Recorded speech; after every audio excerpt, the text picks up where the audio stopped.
नमस्कार दोस्तों, आप सभी का लॉ सीखो के दैनिक समाचार विश्लेषण में। चलिए मैं आगे बढ़ूँ उससे पहले मैं अपना परिचय करवाना चाहूँगा। मैं खुशवंत पवार। आप मुझसे ट्विटर और लिंक्डइन पर जुड़ सकते हैं, डिस्क्रिप्शन में आपको इसकी जानकारी मिल जाएगी। तो देखते हैं आज हम क्या चर्चा करने वाले हैं। आज हम द इंडियन एक्सप्रेस से एक ही आर्टिकल के बारे में चर्चा करेंगे जो कि बैड लोन्स के बारे में है। और ये बैड लोन्स क्यों होते हैं, सरकार ने अभी तक क्या क्या कदम उठाए हैं इसके लिए, हम सारे एक्ट्स और क्या सरकार के बड़े निर्णय रहे हैं इस हेतु कि कैसे बैंकों के एनपीएस कम से कम रहे, उन सारे मुद्दों के बारे में हम इस आर्टिकल में चर्चा करेंगे। तो चलिए आज का हमारा एमसीक्यू देखते हैं। वो ये है कि रेरा निम्न में से किसके संबंध में है। आपका ऑप्शन ए है रूरल इनरिचमेंट, ऑप्शन बी है रियल एस्टेट, ऑप्शन सी है रेयरिंग एनिमल हस्बेंड्री या ऑप्शन डी इनमें से कोई भी नहीं। जो भी आपका उत्तर हो कमेंट बॉक्स में जरूर लिखिएगा। अब आते हैं हमारे डिस्क्रिप्टिव क्वेश्चन की ओर। वो ये है कि बैड बैंक क्या है और NARCL ये किस प्रकार से नॉन परफॉर्मिंग असेट्स को कम करने के लिए मदद कर सकता है, ये आपको बताना है। तो आप आपका उत्तर 250 शब्दों में लिख सकते हैं।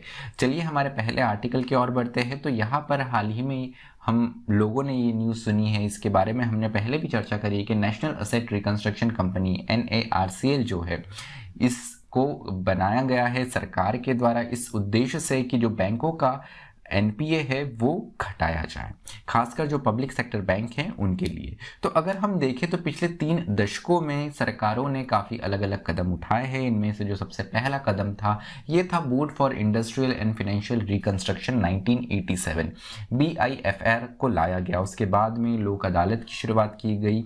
उसके बाद में डेट रिकवरी ट्राइब्यूनल्स बनाए गए सरकार के द्वारा। 2001 में कॉर्पोरेट डेट रिस्ट्रक्चर की तैयारी की गई। उसके बाद में 2002 में असेट रिकवरी कंपनीज बनाई गई और फाइनली 2002 में सबसे इफेक्टिव एक्ट जो है वो है सरफेसी एक्ट लाया गया। तो यहाँ पे ये अलग अलग कदम उठाए गए और उसके बाद में लाया गया है NARCL। NARCL अगर हम देखें तो इसको अगर सरल भाषा में समझे तो ये एक असेट रिकंस्ट्रक्शन कंपनी है। मतलब जो हमारे पब्लिक सेक्टर के बैंक है उनका जो एनपीएस है, इन एनपीएस को NARCL जो है वो खरीद लेगा और उसके बाद में फिर जो रिकवरी का काम रहेगा ये NARCL खुद करेगा। बैंकों को इससे ये फायदा होगा कि उनकी बुक्स जो एनपीए से भरी हुई है, जो बैड लोन्स है उनकी बुक्स में, वो क्लीन हो जाएगा और वो रिकवरी के अलावा यहाँ पे रिकवरी का जो एक उनका फंक्शन है वो कम हो जाएगा और वो कोर बैंकिंग पे ध्यान दे पाएंगे। तो यहाँ पर बैंकों की हालत सुधारने के लिए NARCL को लाया गया है। अब अगर हम देखें कि यहाँ पर जो अलग अलग कदम उठाए गए, सरफेसी एक्ट लाया गया, BIFR आया, डेट रिकवरी ट्राइब्यूनल्स बने, लेकिन उसके बावजूद भी यहाँ पर एक पुअर इकोसिस्टम देखने को मिला और जो लीगल डिलेज के कारण ये सिस्टम इतने अच्छे तरीके से परफॉर्म नहीं कर पाए। इसलिए सरकार एक और कदम उठाते हुए NARCL लेकर आ रही है। अगर हम परफॉर्मेंस रिपोर्ट देखें इनकी तो लोक अदालत में जो मामले रिजॉल्व हुए हैं, सुलझे हैं, इनका आंकड़ा है 6.2%। DRT में यही 4.1% पे है। सरफेसी में अगर हम देखें तो इसने अपने आप में इनके कंपैरिजन में अच्छे रिजल्ट्स दिए हैं। 26.7% केसेस जो है यहाँ पर सॉल्व हुए हैं, पर वो भी अगर अपने आप में इतना बड़ा और इतना इंप्रेसिव फिगर नहीं है।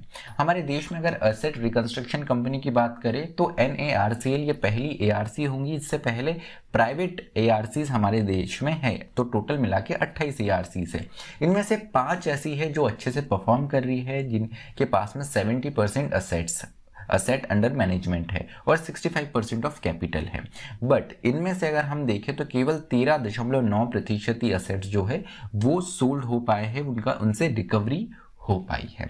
अगर हम बात करें तो इसके बाद में IBC भी आया, इंसॉल्वेंसी एंड बैंकरप्सी कोर्ट 2016 में इंट्रोड्यूस किया गया और इसमें ये चीज़ रखी गई कि टाइमली जो है मैटर सुलझे। तो खासकर यहाँ पर जो प्रभाव इसका देखने को मिलता है तो पता चलता है कि 45% जो है इसका रिकवरी रेट रहा है और बहुत बड़े बड़े लार्ज कॉरपोरेशंस जो है उनको अपनी पोजीशंस से हाथ धोना पड़ा है, क्योंकि जो बैंकरप्सी प्रोसीजर उनके अगेंस्ट चालू हुई है उसके कारण उनका जो भी कंपनी थी वो लिक्विडेट हो गई। तो यहाँ पर अगर हम देखें तो the issue with IBC is the absence of regular जजेस इन 34 आउट ऑफ 63 NCLTs। तो यहाँ पर हमें देखने को मिलता है कि NCLT अपने आप में काफ़ी अच्छे से काम करती है जहाँ पे IBC के मैटर्स चल रहे, लेकिन एक कमी जो देखने को मिल रही है वो ये है कि यहाँ पर रेगुलर जजेस जो है वो नहीं है। बहुत सी पोस्ट अभी भी वैकेंट है, यहाँ पर कोई भी जजेस नहीं है, तो इसके कारण ये जो पाइल्ड अप केसेस जो है वो ज़्यादा होते हुए जा रहे हैं। अपने आप में जो केसेस है उनकी डिले होते हुए जा रही है यहाँ पे भी। तो यहाँ पर NCLT में देखें तो हमको इनएडिक्वेट इंफ्रास्ट्रक्चर मिलता है। उसके अलावा यहाँ पे पुअर क्वालिटी ऑफ डिसीजन से भी ये प्रभावित रहा है, क्योंकि कोर्ट अपने आप में काफ़ी ज़्यादा अंडर स्ट्रेस्ड है। उसके अलावा अगर हम देखें तो 47% of cases refer to IBC have been sent for liquidation. तो 47% जो केसेस है ये लिक्विडेशन के लिए गए हैं। उसके अलावा अगर हम बात करें तो जो 6.9 लाख करोड़ का आउटस्टैंडिंग है, उनमें से केवल 0.49 लाख करोड़ ही रिकवर हो पाए हैं, जो कि अपने आप में IBC का भी अगर हम देखें तो कंपैरेटिवली दूसरे जो कदम उठाए गए थे उनसे ज़्यादा प्रभावी है, लेकिन अभी भी इतना प्रभावपूर्ण जो है जिससे हमारी बैंकिंग या अर्थव्यवस्था जो है सुधरे या जिसके लिए अच्छे संकेत हो, ऐसा कुछ IBC से भी वैसा कोई बड़ा प्रूफ हमें नहीं दिखता है। अब बात यह है कि आगे फ्यूचर क्या है। NARCL की बात करें तो NARCL जो है ये 20% पे असेट्स को लेंगे। अब इससे ये होगा कि जो बिडर्स होंगे ये लोवेस्ट पॉसिबल प्राइस लगाएंगे, जो कि एंकर प्राइस मानी जाती है, जो कि 20% पे अगर खरीद रही है तो बिडर्स भी इसके आसपास ही यहाँ पर प्राइस लगाएंगे। अब यहाँ पर NARCL should also aim to further the impression of fear that IBC has been successful instilled। तो यहाँ पर NARCL को ये भी एक इंप्रेशन देना ज़रूरी है कि जो IBC है ये इंस्टिल्ड है। उसके अलावा NARC जो है इसमें एक सनसेट क्लॉज भी होगा कि 3 से 5 वर्षों के अंतर्गत ही ये मामले रिजॉल्व हो।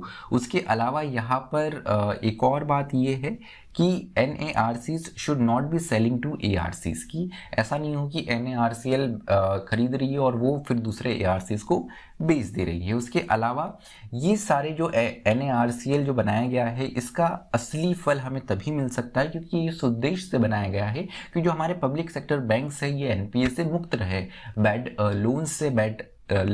लोन से यहाँ पर मुक्त रहे। तो यहाँ पर ये देखने को मिलेगा कि NPA जनरेशन अगर 2% से नीचे होता है तभी NARCL जो है उसका उद्देश्य पूरा होगा, नहीं तो फिर बैड लोन्स बंदे जाएंगे और वो NARCL के पास में आते जाएंगे। तो अभी इस उद्देश्य से NARCL को लाया गया है कि अभी तक जो हो गया वो ठीक है, इसे जितना भी बैड लोन्स है हम उसे क्लियर करें और आगे में फ्यूचर में हम ये गलती ना करें। तो यही एक चीज़ यहाँ पर दोहराई गई है कि 2% से ज़्यादा NPA जनरेशन नहीं होना चाहिए।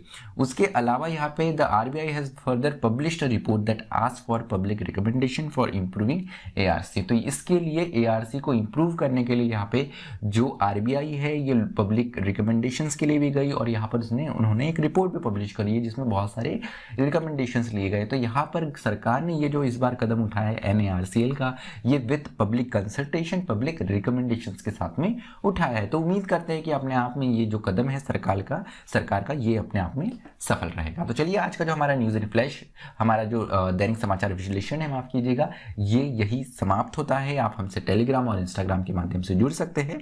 अधिक जानकारी के लिए आप लॉ सीखो की वेबसाइट भी विजिट कर सकते हैं। मुझे सुनने के लिए आप सभी का धन्यवाद। Thank you. Stay tuned to law सीखो।